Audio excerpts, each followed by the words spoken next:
হয়েছে, তার নাকি পদবী ভুল আছে, এই জন্য ছেলেটি 30 বছরের ছেলে, মানে আমাদের মতো বয়সী ছেলে, তার পদবী ভুল আছে, সেই জন্য সে ভয়ে সুসাইড করেছে। আচ্ছা, এই আতঙ্কের পরিবেশ কারা তৈরি করলো খুঁজে বার করতে হবে। এই আতঙ্কের পরিবেশ কেন তৈরি হলো? এই বালপাড়ার মানুষেরা, যারা আমার বাপের বয়সী মানুষ, তাদেরকে বলবো 2002 সালে আপনারা এসআইআর দেখেননি, তখন তো কেউ সুসাইড করেনি, তখন তো কেউ মারা যায়নি, তখন তো কাউকে আতঙ্কিত করা হয়নি।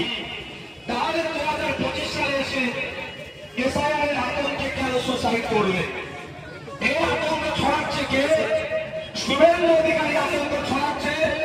শুভেন্দু অধিকারীকে আতঙ্ক ছড়ানোর জন্য কেন মমতা ব্যানার্জিকে পুলিশ গ্রেফতার করেনি?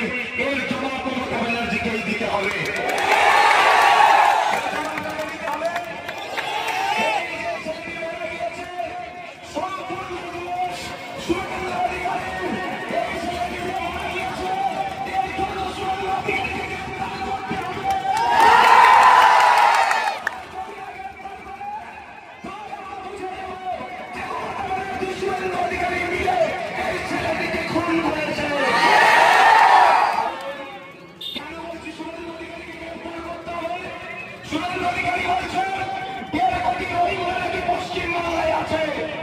শুভেন্দু অধিকারীদের বস, দেশের প্রধানমন্ত্রী, দেশের স্বরাষ্ট্রমন্ত্রী সুপ্রিম কোর্টকে বলছে সারা ভারতবর্ষে 40,000-এর একটু বেশি রোহিঙ্গা আছে।